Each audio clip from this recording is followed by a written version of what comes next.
Hello and welcome back to Talking Giants, brought to you by SeatGeek. Today is November 14, 2025, and it's a Giants-Packers preview. A Packers team not doing too hot. A Giants team not doing too hot, but there's a new quarterback in town. Jameis Winston starting. We also have the Mike Kafka versus Jeff Hafley show, two prospective Giants head coaches. There are starting to be stories being put out that are anti-Brian Daboll, and look at how crazy he is. We kind of know that he's a little crazy to begin with. And also more reports that maybe Joe Shaun isn't as safe as we think if ownership feels that they can't get the coach that they want because they don't like Joe Shaun. And oh yeah, we are playing the Green Bay Packers. Shaun Marash, how are you? I'm doing well. I mean, anything else you want to add there, Justin? Geez. I mean, and that is, this is our third podcast together this week. That's all in basically the last 48 hours. So this is awesome. Yeah. Awesome. Yeah, we needed to do 4 shows this week. And the only thing getting me through this week right now is I've spent basically the whole day right now doing the old Chris Berman pack, thinking about the Packers here. So that's just, that's my comedy relief here, and away we go. All right, where do you want to start?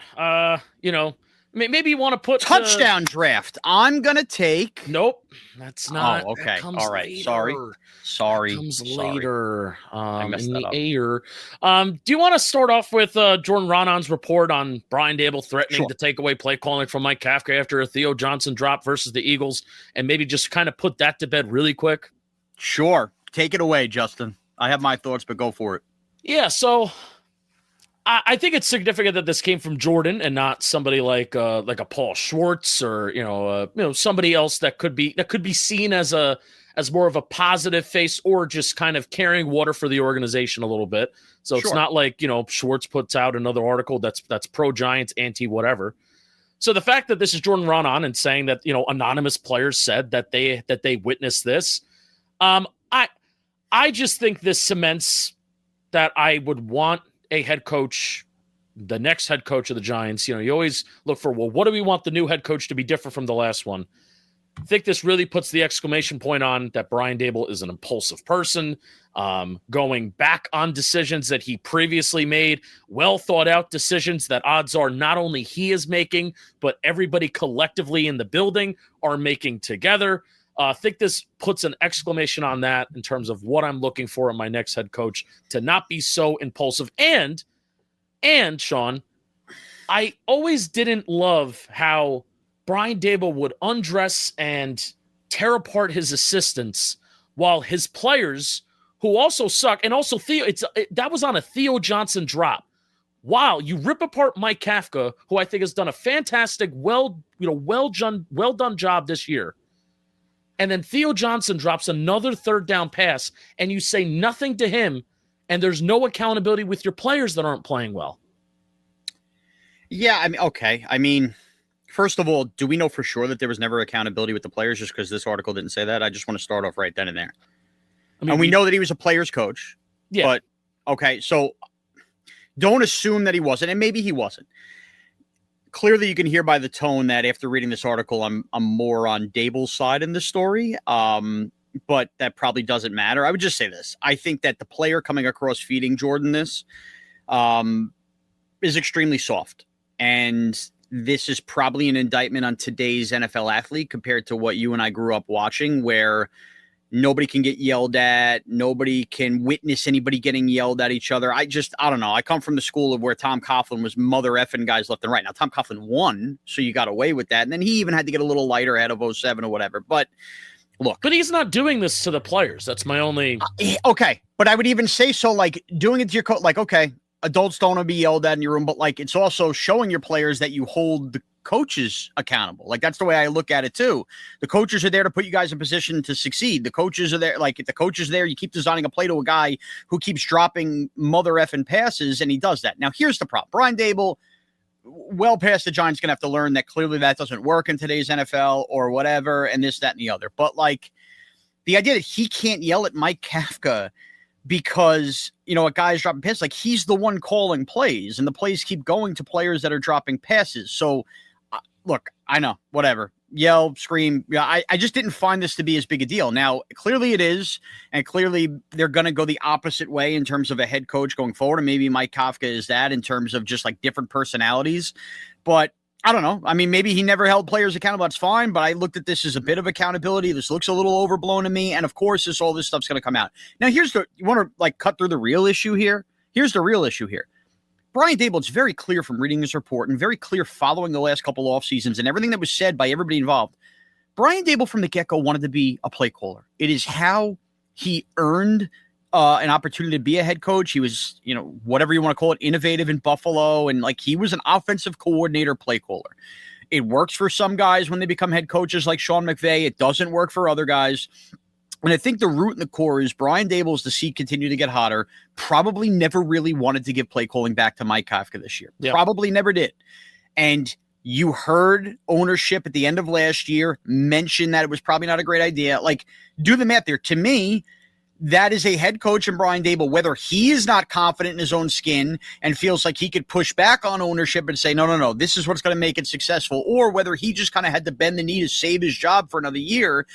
That wasn't healthy then, because then you clearly went in and didn't just allow Mike Kafka to do whatever without crushing him and killing him. So this just comes back to the idea of, is a head coach allowed to make their calls, do or die? Like, if he wants to be a play caller, new head coach coming in, is he going to find out after one rough year that ownership doesn't want him doing it and feeling pressure to give it to somebody else and then not fully be comfortable?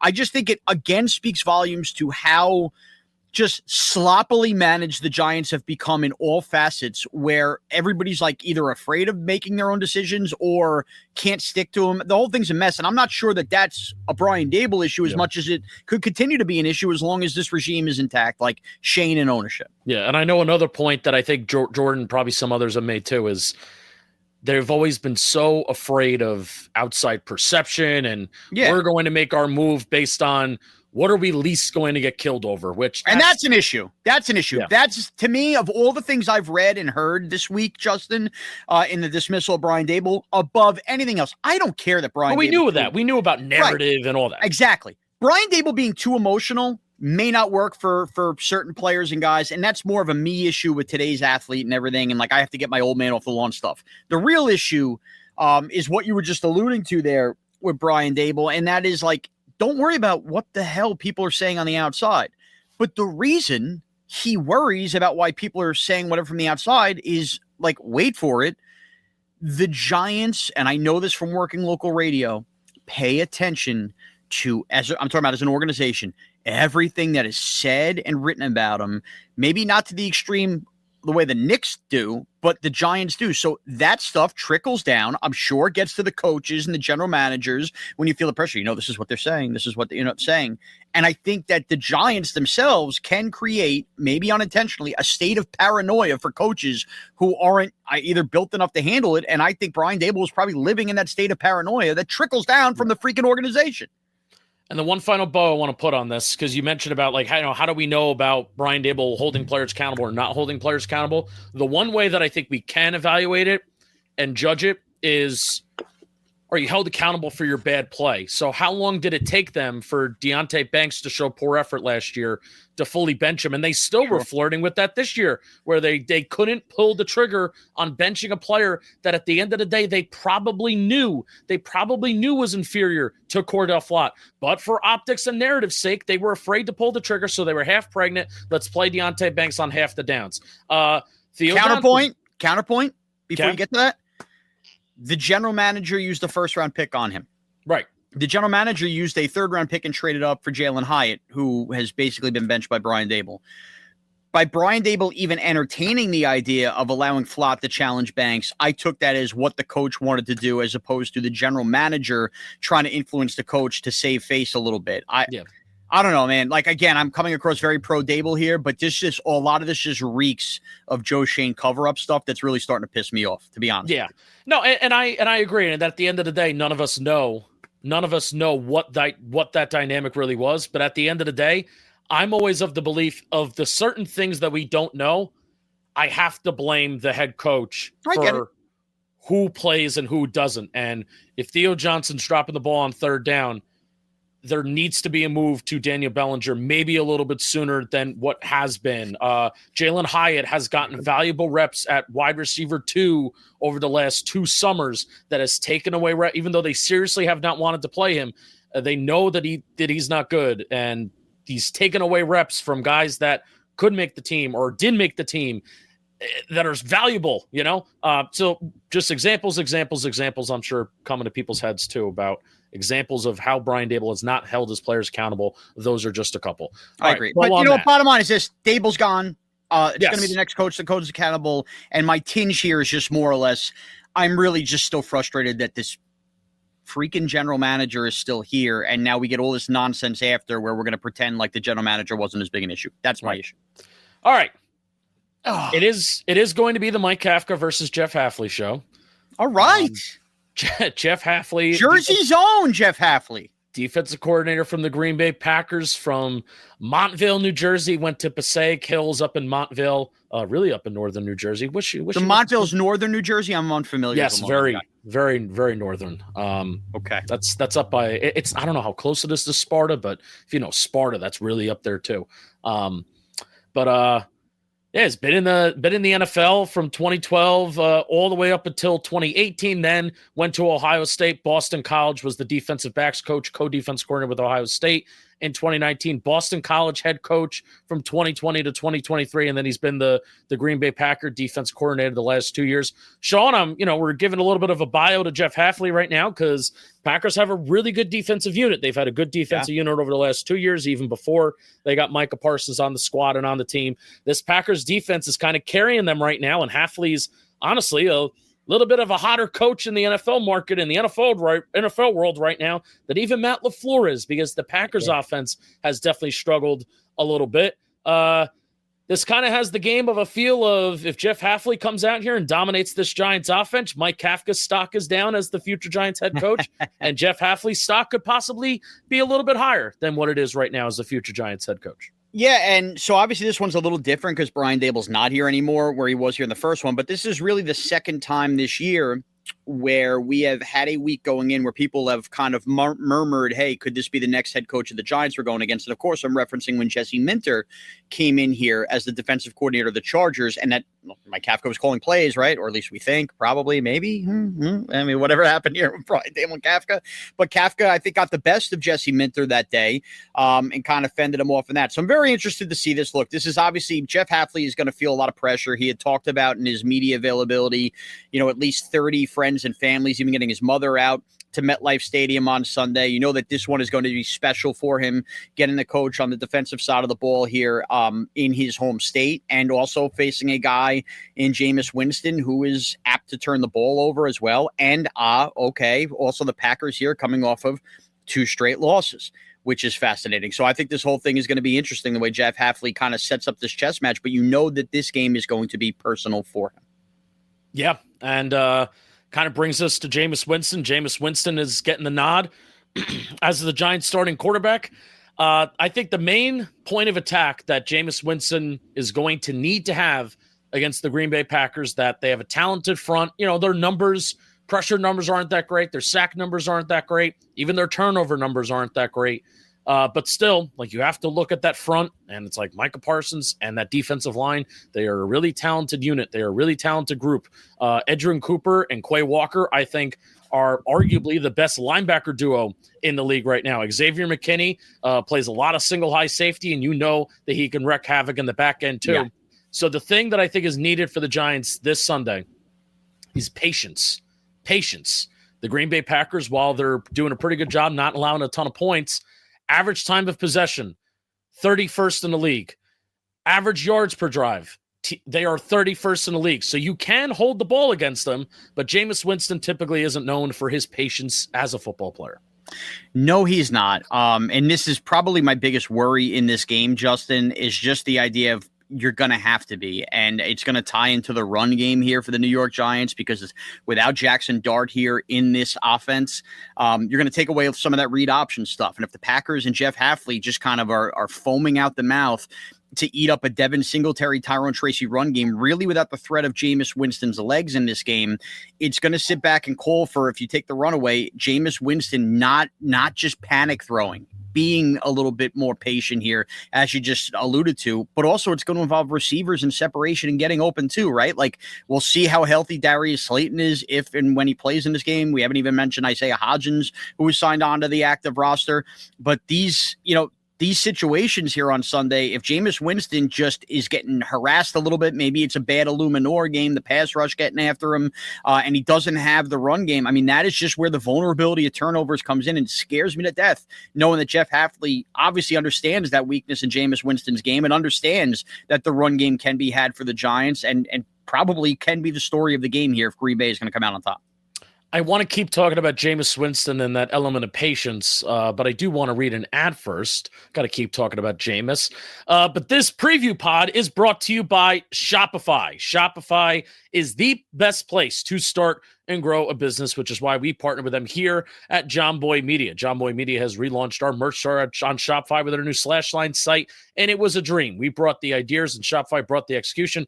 As you're shopping our new launch, check out what Shopify can do for you. Life really is a touchdown when you have Shopify on your side. Shopify Sidekick, Shopify Magic, and the suite of AI tools are a total game changer. It's revolutionizing the way you can build and manage a business. You'll have your own AI assistant guiding you on everything: directions, reports, editing images, content ideas. Shopify's got your next move covered. If you're ready to take that business idea from a draft to a reality, it's time to head over to shopify.com/Giants. Shopify is the perfect partner for any business roster, so make sure that they're on yours today. If you're a real listener, comment why I say idea and not idea. I've explained it multiple times. Shaun, do you remember Shaun? First of all, do you listen? I don't remember why. I just remember that I laugh every time and that you've never heard of Turlet or Earl. That's my go-to. Nope. Never heard of that. Shaun, a little peek behind the curtain. We attempted to record this preview pod. We were recording it at night. We were recording this Thursday night. We typically record these Thursday morning. So I already read this stat to you this morning, but it's about Jameis Winston and throwaways. Oh, right. Okay. Yeah. Bring it to the audience here. Yes. So, when Jameis Winston signed this offseason, I typically, you got to look through all the stats and create the story. Who is Jameis Winston as a quarterback? And we relatively know who Jameis Winston is. He's a guy that's going to throw the ball down the field. He's not going to have a lot of deep shots. Like that 9.2 air yards per attempt, third highest mark in the NFL in 2024, is a little deceiving because he doesn't throw that deep ball, but he lives between that 10 to 19 yard range. He lives dangerously. We know that that's how Jameis kind of lives and that's how he rolls. But here's how dangerously. Out of all quarterbacks with at least 275 pass attempts from 2024, Jameis Winston had the least amount of passes thrown away. In 296 attempts, Jameis had only 4 passes thrown away. He holds on to that sucker. In 1,634 career attempts, he has only had 43 passes thrown away. There is very little play to live another down in his game. Some might call him Danger Russ. How about that? No. You don't like that? Soon. You don't like it's too soon. Too soon. Look, that stat is actually incredible. We throw a lot of stats, Justin. You've always been the stat guy on Talking Giants. You dig deep, you get out your shovel, you find it. And we could talk about EPA per play, which is a big Justin panic. Or just anything random that you ever scroll across or come across just as a listener on Twitter. The idea that Jameis Winston has had this long a career in the NFL, and we scream from the time guys are rookies, just throw it away, throw it out of bounds, throw it out of bounds. And how little Jameis Winston has actually done that is jaw-dropping. Yeah. It's insane, and also screams into why when everybody goes, "Oh, Jameis Winston is so much fun to play, or so much fun to watch." Of course, he's fun to watch because there's never a dead play. It's either going for a wacky interception, or it's going to be a random incomplete where somebody drops it, or it's just an off target, or it's going to be a completion, which will drive you nuts and drive you mad, or it will give you the best 3 hours of your life. Jameis Winston is a real life football drug, and it's up to you whether you want to be on it or off it or do it responsibly. Yeah. And I will say, I even talked about how he lives between that 10 to 19 yard range, which we do need, which Russell Wilson doesn't. Which I think is huge. Hey, the move to Russ is totally necessary. I think with this pass rush, like I said, even though I don't think their numbers are that great, I think the athletes that they have on that defensive line, led by Micah Parsons, if you had statue Russell Wilson that was just in that pocket, he would have taken 6-7 sacks. And I don't even think it would be the offensive line's getting their ass kicked. I think half of them, or even more than half of them, would have been QB owned, and we would have been like, "Damn, Russ, you got to move, but you can't really move unless he just tucks that ball away and then he runs forward." Right? Jameis Winston, while he's not Jackson Dart in that pocket, he actually does get out of the pocket. Like a lot of Jameis's best plays do happen outside the pocket. 5 of his 9 deep ball completions and 3 of his 13 touchdowns were outside the pocket in 2024. So that is part of Jameis's game. It's probably going to move a little bit slower than what than what Jackson Dart did. And I watching Jameis Winston in camp was a sight to behold, because he certainly likes to think that sometimes he is Jackson Dart and he is these quarterbacks that can move and can run and can tuck it and can keep a QB read option, which he did a couple times. So it's going to be, as we've all said, it will be an experience, but it is going to be better than Russ. No, listen, no doubt about it. He gives the offense a pulse. And look, in a game like this, if your defense is not getting killed, and we'll get to that in a little bit, one big play can switch momentum, switch field position, switch score. All of that's important. What scares me about that, though, outside of the intermediate stuff and moving outside the pocket, is a lot of the stuff he did. If you went back and watched the Cleveland Browns, he found that natural connection with Jerry Jeudy. He kind of unlocked Jerry Jeudy a little bit in Cleveland. What kind of panics me here about this game is, where is that connection coming from here? Because when I watched him, and you were at more training camp practices than me, the couple I went to, it felt like, and again, a lot of that stuff he was running with second team, third team, where, he would throw something downfield and he would miss it by 6 yards. Like I wasn't screaming or getting caught up in a lot of chemistry stuff with wide receivers. And just let's play the real game about what the Giants are going to roll out there. Darius Slayton, maybe. Probably isn't healthy. If he does play, okay, is he going to be off a step or not? And then even if he does, did not drop a pass, which was huge last week, had the big plays, but that can still come. Wan'Dale Robinson as a guy who I think, to me personally, I know that maybe the stats will tell you, it feels like he's trending backward the last couple of weeks. And he had some big play stuff with Russ early in the year. He's gone away from kind of that deep ball seam stuff like he had with Russ to change it up with the Jackson Dart offense. Maybe we get that back a little bit. And then I have no idea if Ray McLeod's going to be elevated. I have no idea if this is an Isaiah Hodgins spot. I have no idea if they actually bother to play Jalen Hyatt here this week. But the bottom line is this. Where's the Jerry Jeudy coming from to help him out in this spot? Where's the Mike Evans like he had in Tampa?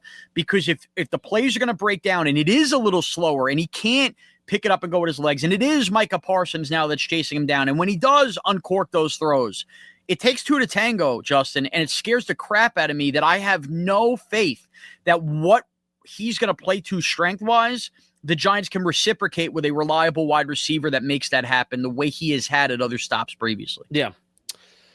My answer to that is, this summer, Jameis Winston's favorite target was Greg Dulcich.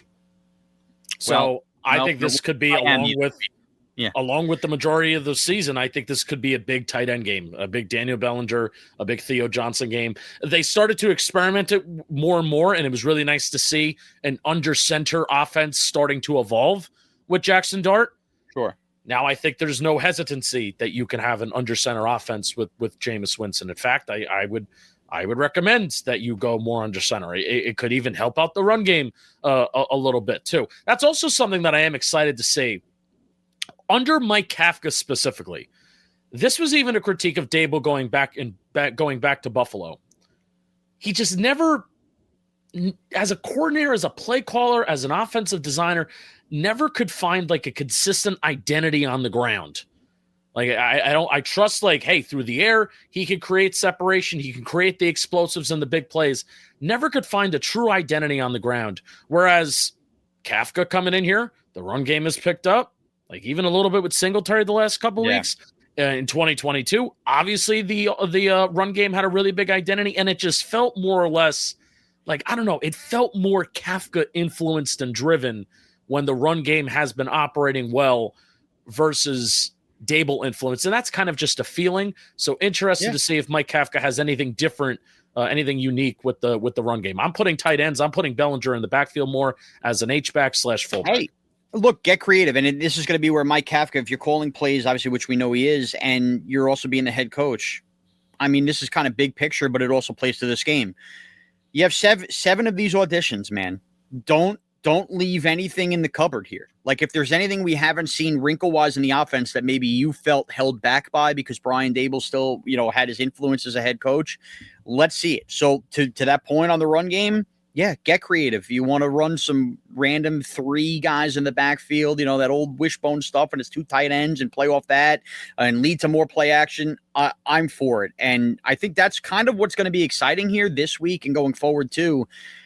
Even though the games don't matter on the win-loss stuff, when you want to just talk about offensive identity, when you have an offensive interim coach that's your play caller, you probably have a chance to see stuff that you haven't seen before. At least I would hope, because if I'm seeing the same old, it just looks exactly the same just with Jameis Winston running it here. And maybe for 1 week, I'm probably being too harsh if that's the case, because you're just trying to get the plane off the ground here if you're Mike Kafka. But I would like to see some creativity and show that it's not the same old, because you have to separate yourself, I think, from an offensive mind standpoint here than what we saw at Brian Daboll. Flea flicker, trick play. When did we see the trick play? Wait, did I dream this? Oh, now I'm losing my mind. Did we run a flea flicker last week that went nowhere? Possibly. Or was that in a college game? Maybe I'm losing my mind. I just closed my eyes. I'm like, when the hell did that happen? Give me a good flea flicker. Old school. Kerry Collins and Indy. Some sort of trick play. You just fired the head coach. Like, you gotta get creative. Like a little fake punt. Can we fake punt it here? All right. Isaiah Hodgins is back. Okay. I mean, first of all, we lost little Jordan Humphrey off the practice squad, but this is an active roster spot for Isaiah Hodgins. Kind of hysterical looking back post-trade deadline like 2022 that here is Isaiah Hodgins riding in. This is the acquisition. This is the acquisition. The one thing that Isaiah Hodgins is going to provide you is a guy that will fight for footballs and have reliable hands. I think we know that Isaiah Hodgins is not going to fly down the field the way Slayton and Hyatt would, but the Giants need guys like that. And I'm very curious to see how they kind of operate him, because he always kind of really, his strength was more of like a big slot. But since you have Wan'Dale Robinson there as well, just kind of that outside, let's see, quick release stuff. I'm more anxious to see him eventually with Jackson Dart, to be completely honest with you. I think that him and Jackson Dart could eat in the later part of the season here. But look, if I was Jameis Winston and you're looking for a guy to catch footballs, whatever amount of plays he gets out there, which I assume he knows enough of the Kafka offense, he could probably play, more than a handful of plays. I would be targeting Isaiah Hodgins a ton if I could. Yeah, if anything, they may go back to more or less the stuff that they did in 2022. Like quick game stuff. Isaiah Hodgins really, I think he's really good. Crafty in the quick game. I think he's a crafty route runner. I think that's how he that's how he wins. His speed is why he's not a guy that's on a constant active roster and why he's a practice squad guy. And the fact that he's 6'4" and you're kind of waiting for like, oh, this guy's a big body.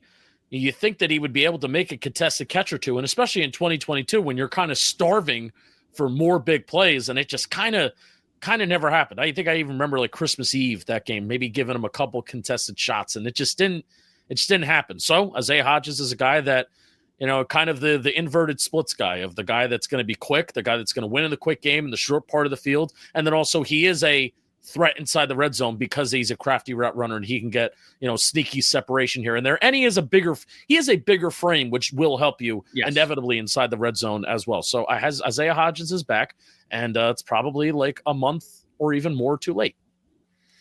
So maybe even 10 weeks too late. It's definitely 10 weeks too late. Isaiah Hodgins could have helped weeks ago. And why? Yeah. And I know that Bo Collins is on IR, but why? Jalen Hyatt's like the elephant in the room here. Could we just be real?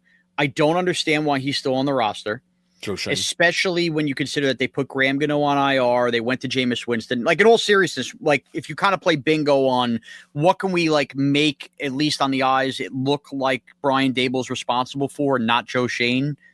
You know what I mean? Whether that's true or not. All of these things are happening. And here's Jalen Hyatt still on the roster. You allowed little Jordan Humphrey to get claimed, but you sign Isaiah Hodgins. If you are not playing Hyatt and you're immediately jumping Hodgins over him on the depth chart here as well, again, I ask, why is Jalen Hyatt employed on this roster this year? Yeah. All right, so we spent 30 minutes talking about, hey, there's some other stories that have come out, even with 4 episodes this week. Talked about the Giants offense, Jameis Winston at the start. What are we going to expect from him? One more point. I really am, again, I want to beat home the fact that, again, you're going to look at numbers. You're going to see that Jameis throws the ball deep. Not really.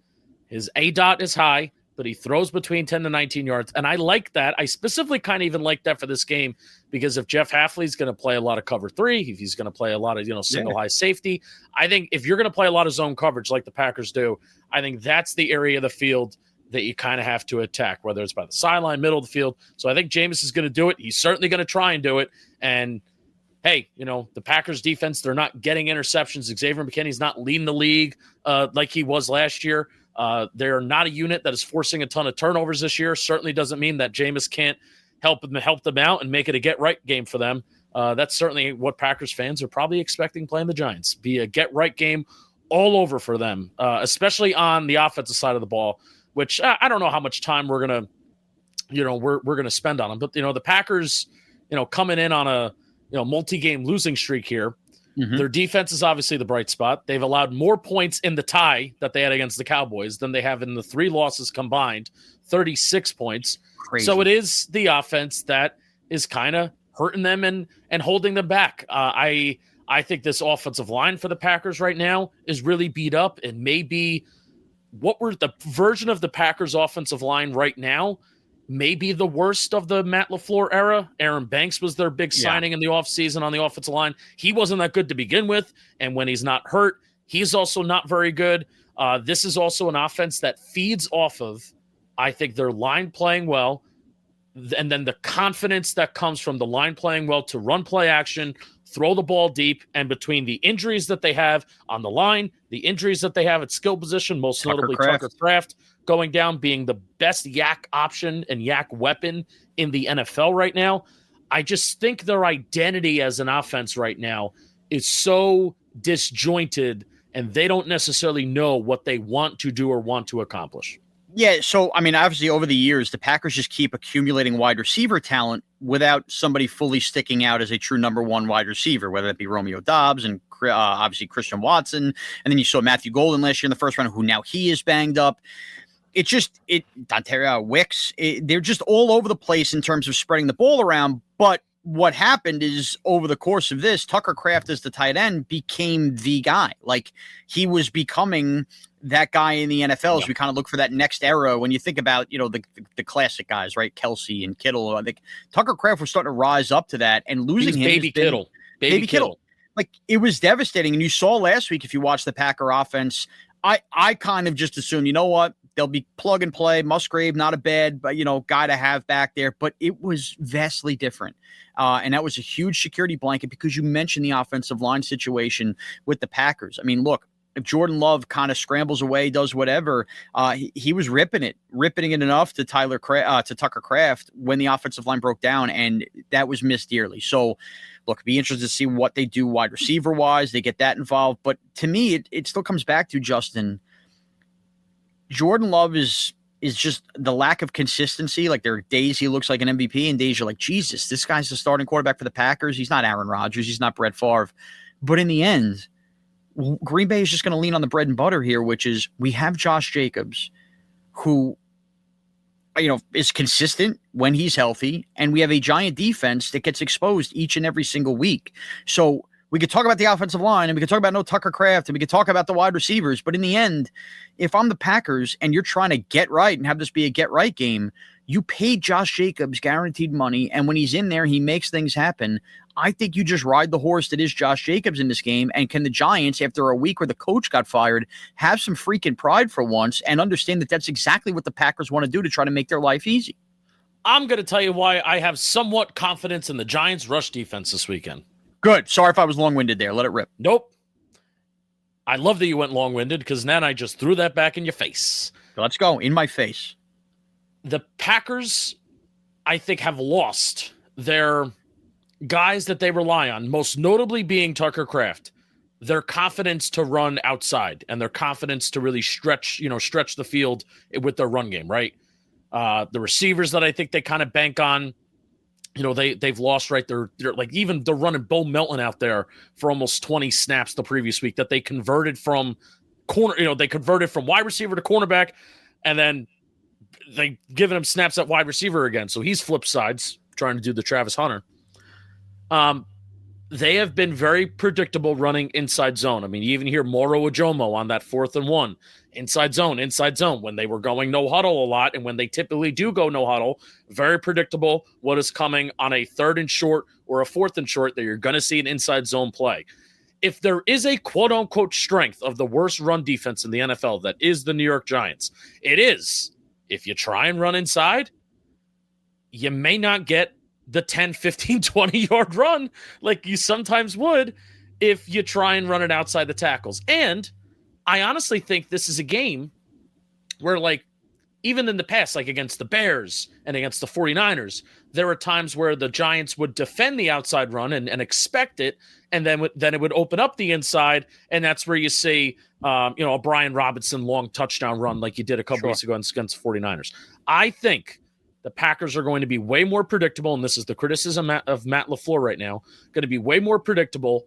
And even if they try and run outside the tackles, I don't know if they're going to be as effective as the 49ers or the Chicago Bears, because I just don't think they're a very good rush offense right now. They're going to try and run the ball because that's what they know how to do. It's what they want to do. But I don't know how effective they're going to be at it. Yeah, I mean, look, I think that when leaning into the Packer personnel, you might be onto something. What I think is going to be interesting is from the Giants personnel in the spot. First and foremost, what's going to be enormous for the Giants, and this is not just in the pass defense, this is for the rush defense, the long-awaited return of Paulson Adebo to take Corey Black / Deontay Banks off the freaking field on some of these outside runs, I think is huge. I mean, the last time we saw Paulson Adebo, and Justin, you have a tweet that is ingrained in my mind for the last 3 weeks that I could picture the moment I read it in the Denver game, which is, Paulson Adebo, how you doing there, buddy? When he got hurt and we thought he was questionable return and that Bronco kind of comeback had started. The Giants defense has not been the same since they've lost him. The team hasn't been the same. When Deontay Banks stepped foot on the football field, they lost that football game and everything went to shit. Everything went to shit since. And you're getting him back, which is huge. Now, the other part of it, which I think is going to be really interesting in terms of your outside run philosophy, is we don't know this yet for a fact at the time of Justin and I recording this. Maybe by the time you're listening to this, you do know this for a fact. But it's starting to trend in the direction of we're not going to have Kayvon Thibodeau on the field on Sunday. He did not practice again on Thursday. It feels banged up. Now, look, could anything change on Friday and this following comment, like, erase it from the script if that happens? But if that happens, you are going to get the heaviest dose yet of Abdul Carter sitting outside at edge opposite of Brian Burns. Now, we might be licking our chops and going, all right, can he finally get his first full sack and not have a call for penalty? Forget that. But how about just a rookie being disciplined in their lane and breaking contain and all of that? That worries me in a game like this for Paulson Adebo. He could be so for Abdul Carter. He could be so revved up to try to finally get that sack. That's kind of like he wants to get that off the board, that he starts to bite on some of these plays that are run plays and, go to the inside and then boom. There goes Josh Jacobs to the outside, and that's how the Packers get their confidence back. How about this? We didn't do this offensively. They're getting more out of your ass player of the game defensively. I think is Abdul Carter in this spot, man. I'm excited for him if Kayvon Thibodeau doesn't play because there's going to be less of a rotation, but I'm also very, very nervous about him kind of biting on some of these run situations, knowing this isn't like you have to be disciplined here. There's nobody else to cover up for you. Please respect Victor Dimukeji, who also is limited with the shoulder. Yeah, okay. Is he a real person? I feel like every week he had a huge pass deflection against the Denver Broncos. No, I don't even remember that. On like a 3rd and goal before Dane Belton's tackle. So we get to this point, just as a quick aside, I think all Giants fans do, and we love playing this game. It's like where Immaculate Grid comes on, and you're big with the Sporkle or whatever the hell it is, where you just forget certain guys exist. Dimukeji, I feel like, is that 2025 Giant for me. It's just like, when the hell do you see the guy? When does he play? Does he exist? But yet he's on the injury report every week. If Marcus Golden, you have your tiers, right? Justin Pugh, Giants, Cardinals. Justin Pugh is maybe like a 20%er, 30%er. Marcus Golden, maybe a little bit less than that. If you want a 0.7%er, Victor Dimukeji. So he was a Cardinal. Okay, great. He was a Cardinal. Yeah. I don't remember that acquisition at all. Like that. This is one where I'm going to pretend for myself. And the reason why he even made it and he's here right now is because he was put on the PUP list all of camp. Okay, that makes sense. So they never elevated him. They never, he didn't. So that, you know what? That's a sneaky way to get on an NFL roster. be hurt to the point you have to start the year on PUP and just Yes. survive until injuries start to happen on the team, you're absolutely right. Bingo. Like if you think you're like the 55th or 56th guy on a team, I'm pulling up my hamstring going, put me on PUP, coach, right before camp. We just cracked the code. We just cracked the code. And you want to know who's cracked the code on good stuff? Nike. We're affiliate partners with Nike this year. So you can check out the affiliate link in our description to shop some amazing Nike gear. I have my Rutgers Nike shirt on. I love this shirt. Go Rutgers, go New Jersey, go Nike. Bang. Ad. Shaun, it's time for segments. It's time for segments. Let's go with the segments. It's time for segments. You love the touchdown draft. You love it so much. So Shaun, last week, we both went 1 for 3. But you still had a better week than me because I took Kyle Monangai with the first pick at minus 155.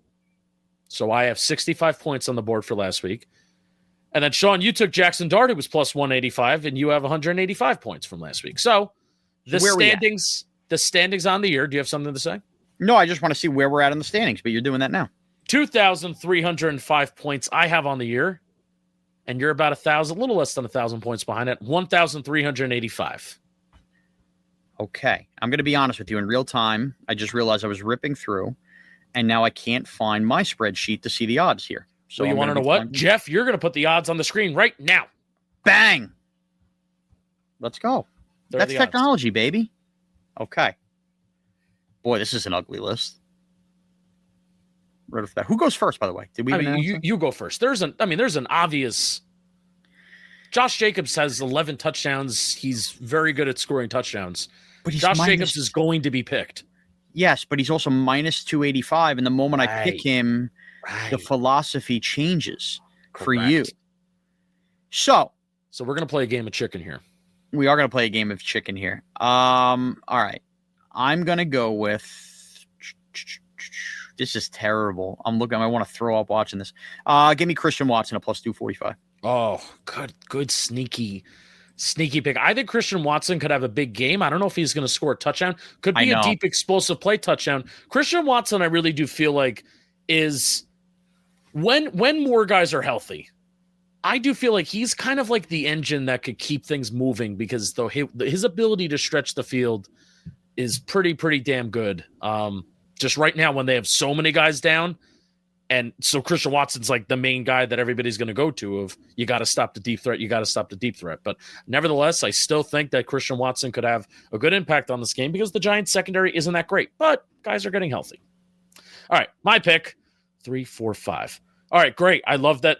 Somehow, how does Darius Slayton have better odds to score a touchdown than Theo Johnson? Theo Johnson is right outside the top 5 at 6th. So give me Theo Johnson plus 220. Bang. I just got a touchdown, maybe even 2. Yeah, I mean, unless he drops a ball and then everybody cries about it because nobody wants to get yelled at. Okay. Am I blind or we don't have the Packers defense up here? I was just thinking the same thing. Like, how do you not in a Jameis game throw a dart at a pick 6 here, right? I was thinking the same thing. I'm even looking at the script. The Packers defense is at plus 450. So that is missing from this graphic right now. But that's sorry, producer Jeff. I'm taking the Packers defense at plus 450. I'm riding the Xavier McKinney scores train. Yeah, I was looking at the Giants are at plus 500. I'm like, why are the right?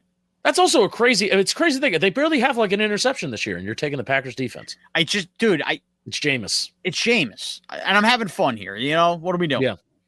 All right. Well, you took a defense, so I'm going to take the guy with 11 touchdowns now. Josh Jacobs at minus 285. Yeah, see, Josh Jacobs is a stay away for me because the lack of points you get at minus that doesn't help you. Doesn't help me. So I understand the rhyme or reason. All right, so now I have my pick of the litter here. You've taken your guy up top. Oh boy. Now do I just play? Here's the thing. Tyrone Tracy's sitting with the second highest odds. But I have no idea what this run game is truly going to look like. I don't. And I don't know if they're going to go to Devin Singletary down there. I'm still worried about Tyrone Tracy's shoulder. And you know what? Are the Giants really going to score on the ground in this game? Or is it just going to be Jameis Winston cranking passes? So I say that all long-winded to go, I'm going another Packer. Give me Luke Musgrave, the tight end here. Okay, I like that. At plus 285. Okay. Now, am I really going to go 2 Giants? The crazy thing is the rest of the Packers, they don't score like Dobbs. Romeo Dobbs is like... Dude, it's brutal because they spread the ball around. They got like 7 different guys that can score touchdowns. They're very difficult in the gambling world. And if Tucker Kraft was playing in this game, that would be the easiest first pick because that's no doubt about it. You just anytime touchdown Tucker Kraft every week. Also, sneakily, I didn't do it. Plus 900. Couldn't this be the Kenny Golladay Eagle game for Jalen Hyatt here with Jameis? Didn't Jalen Hyatt catch a preseason touchdown pass from Jameis? Or did he drop it? No, he caught it. Oh, he caught it in the left end zone. He made up for a drop. Yeah. In that preseason game. Yes, correct. This may be the last. Should I do it? Like this may be the last time. I mean, you can do it.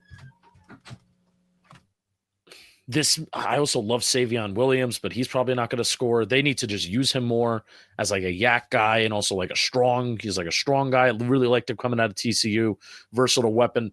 Part of me wants to take Jameis at plus 600 because he may just run. You think Jameis Winston's going to run in a touchdown on Sunday? I think he wants to. Like he's going to pray to the Lord.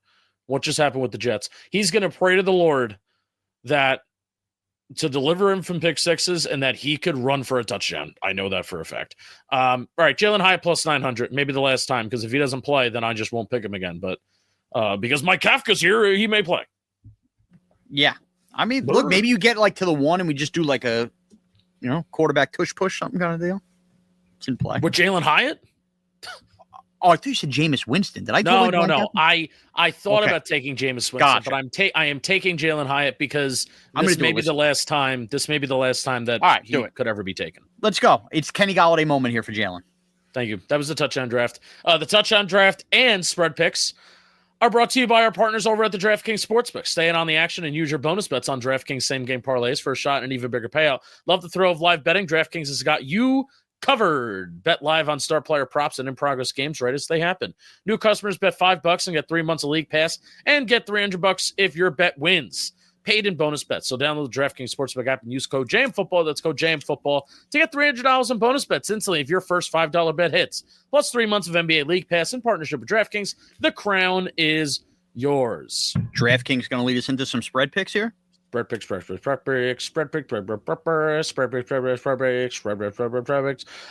Jeff, producer Jeff, who does a great job producing the show and editing the show, finally, for my sanity, made a separate column that lists the record, so I don't have to look at a fraction anymore.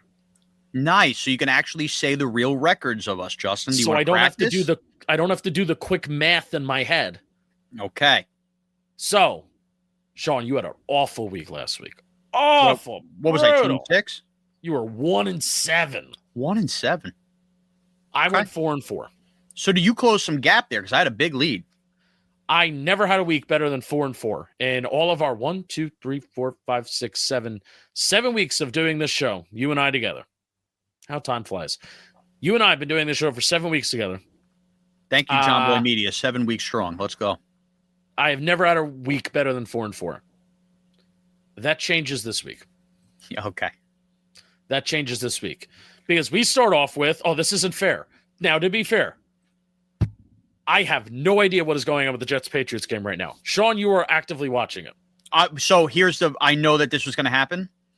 For audio proof, I made a pick on this game on the Evan and Tiki show on WFAN at approximately 6:18 Eastern time on WFAN on Thursday, November 13th. I give you that date and time because anybody can easily pull that audio, look it up to know that I will stick consistently with my spread pick on it.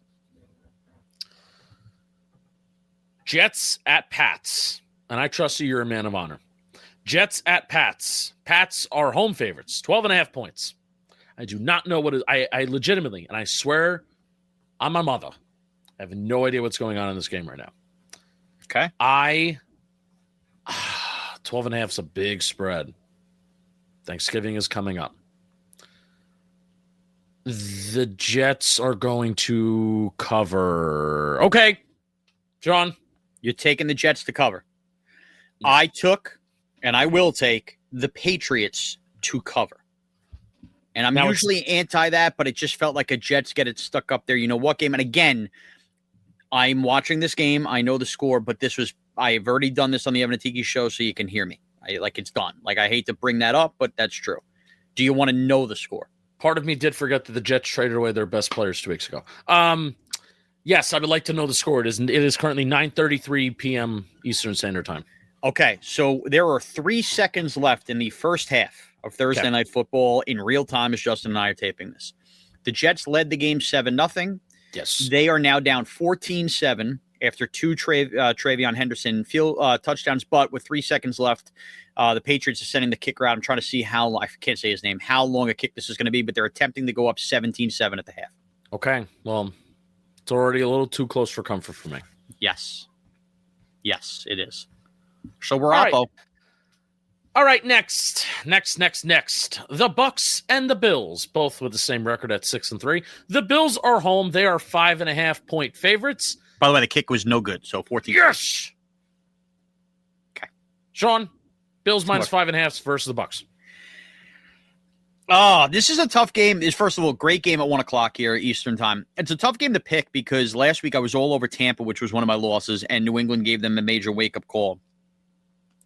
But something tells me Tampa is going to keep this close. I still don't just trust this Bills defense. I don't. Give me the Bucks. I think the Bills match up pretty good against the Bucks. Actually, well, because the Bucks historically have a good run defense. I think this Bills offense is now kind of going through James Cook when he used to go through Josh Allen. And I think they're going to throw some curveballs at an aggressive Todd Bowles, and Josh Allen can make them pay. So give me the Bills. Minus 5.5 is a big spread, though. 5.5 Bills minus 5.5. That's my gut. All right. Okay. I'm not getting a single game wrong this weekend. Well, we're Oppo on 2 games, so if you're right, then I'm going to be dead wrong. Bears at Vikings. Vikings are home. They're favorites by 3 points. Bears plus 3. They're hot. They're playing really good. They're playing really well. Let's go. I'm going to take the Bears, too. I hate J.J. McCarthy. I think he stinks. All right. That's my analysis for you. All right. Same spread, except a different game. Oh, this is an awesome game. Seahawks at Rams. I feel like every NFC West game, they play each other every weekend, and it's awesome and it's fun. And this, by the way, this is a game on why you invest in Sunday Ticket, because in New York, you only get the Bronco-Chief game or you get Red Zone. You don't get this game unless you have Sunday Ticket. Oh, boo. Yeah. This is not the national game of the week? Well, it's Chiefs-Broncos is. Mahomes. Well, yeah. All right. But 2 MVP candidates, Sam Darnold and Matthew Stafford, but the Rams are favorites at home by 3 points. Sean? This is tough. It is so tough, man. I feel like, and I don't know this, I feel like the public will inevitably be on the Seahawks because they just kind of feel like the trendy deal. So I'm gonna make a leap of faith, and assuming I'm fading the public here, give me the Rams to cover.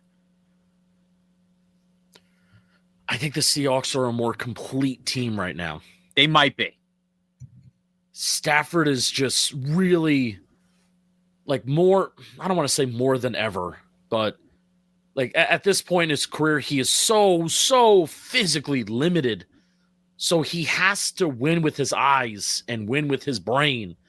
And he just has such a good feel right now with everything around him, that like the no-look passes and how he sets guys open and how he throws guys open, it's nuts. And even with Sam Darnold, like that back foot hits and boom, that ball is out. And it is so fun to watch both of them.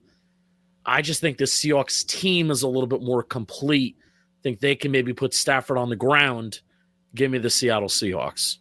Okay. +3 on the road. 49ers Cardinals. More of a stinker for an NFC West matchup. I kind of put this because I thought this was a little unusual. 49ers, they're on the road, but 49ers -3, Brock Purdy back. This is a slam dunk 49ers -3, right? When they want you to take something, it usually means something's up. I don't know what's up, but I'm taking the Cardinals. You're nuts.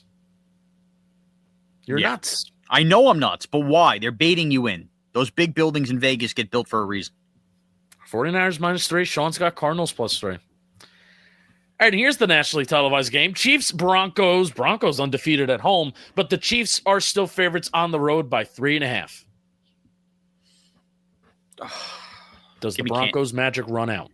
Give me Kansas City. As long as Patrick Surtain's out, Denver is vulnerable. I know Xavier Worthy a little banged up. He popped on the injury report. Give me the Chiefs. Are the Chiefs really going to fall to 5? And is the NFL really going to let the Chiefs fall 5-5? Right. And I'm making that voice. I know that's something you would say, though. You're right. I don't like insinuating that things are rigged and set up in the sport that I love so much. I do. Who cares? Insinuate all you want. It doesn't make a difference. I think I haven't, that hasn't crossed my brain. It kind of would drive me fucking nuts if somehow things were destined for my life to be miserable rooting for this football team. Here's a little spoiler alert for everybody who says the NFL might be rigged. Just as a quick aside here. If the NFL was rigged, the markets of Chicago and New York would not be this shitty for that long. Just saying. Maybe they like that we're shitty because they want us to be angry. We booed Roger Goodell for so long. We booed the commissioners of the NFL so long in New York City. This is our payment. Bronx plus 3.5. What? Okay. Defense is good. Fourth quarter magic. Yeah. Fourth quarter witchcraft of the Denver Broncos. How about a Jordan Humphrey touchdown in that game? Oh, Lions at Eagles. Eagles home favorites by 2.5 points. Dan Campbell calling plays? Question mark. If Dan Campbell's calling plays, give me the Lions plus 2.5. Yeah, I'm taking the Lions too. AJ Brown with just more weird comments going on Twitch streams, addressing the media. I'm taking the Lions. Eagles will probably find a way to win. I'm starting to get sucked in by Detroit, by the way, again, where I swore I wrote them off after the Commanders. I kind of just think they're lying and waiting with the Seahawks and Rams playing well, the Eagles here. Watch the Lions end up going to the Super Bowl after all this year. Dan Campbell, I think, needs to continue calling the plays. Yeah, I agree. And Monday Night Football, it's going to be a pretty emotional game on a real note. Cowboys at Raiders. Yeah. Cowboys are on the road, minus 3.5 point favorites. Shaun? I'm laying with Dallas. You mentioned a very emotional game with the passing of Nealon, overshown back for Dallas, and the Raiders just suck. Forget everything else. The Raiders suck. Dallas sucks too, but they suck less. Give me the Cowboys. Yeah, overshown back. Logan Wilson makes his debut. Quinnen Williams going to make his debut. They're even getting more guys back on that defensive side of the ball. Didn't realize kind of just how really banged up they are. So give me the Dallas Cowboys. The Raiders are poo-poo. They are poo-poo. Shaun, Jeff is even keeping track of this. Giants score predictions, or I guess game predictions on who wins and who loses. We are both 3-4 on the year. I don't like competing in that, though. No. We pick with our hearts here. We do. I try not to. So on that note, I'll go. This is a big time hold my nose spot. I'm holding my nose as I say this. Packers reeling, a make no sense new coach emotional bump game, which, by the way, doing a little research, 7-8. 7-8 is the record since 2020 in terms of in-season firings and an interim coach in their first game. It was 7-7 before the Titans lost their game this year. So 7-8. Somebody wants to talk about new coach bump. I'm going with it here, but it's not necessarily a perfect sign. You still lose more than you win. I will take the Giants 23-20 in a make no sense. Jameis has fun and everybody rallies for Kafka and panic ensues in Green Bay world. They found a way to win Monday night. 2023. Mm-hmm. Yep. Giants cover. Okay. The spread is 7. Yep. But they lose 23-17. All right. We're in the same ballpark of scores. Same ballpark of scores. The bottom up in summation of this has been a really crappy Giant week where it's just every story you read is negative, everything this, everything that. I think the players are going to, at least for this week, be up for the game and just kind of be on high alert. And I also think they're catching Green Bay at a very, very, very vulnerable time since this Tucker Kraft injury and the way they've played the last couple of weeks.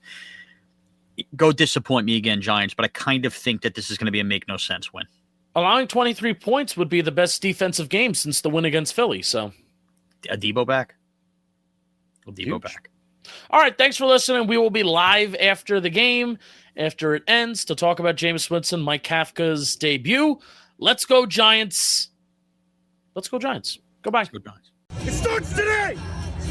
Let's go Giants! We woo!